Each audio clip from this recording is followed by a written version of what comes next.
In this video we will learn how to create a schedule in FlowHCM. First of all, we will log in into FlowHCM portal. Here is the dashboard.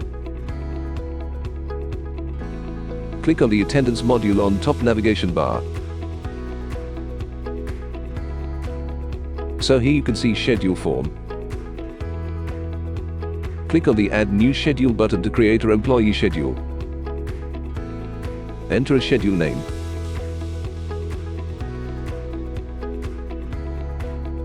Select a year and month of schedule. Next, click on Add New Shift. System will show all the shifts created. Select required shift to map. Then press on this copy button. Select the days on pop to map the shift. After mapping a shift for single week, click on Copy. Map with remaining weeks of that month. Then press OK. Then click on Next.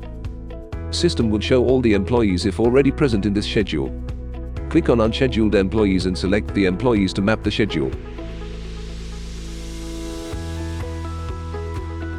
In the end, if you want to map the same schedule for employees in upcoming months, then select the months. Click on Assign and Finish to create schedule for employees. System will show a small pop-up indicating that your request is successful.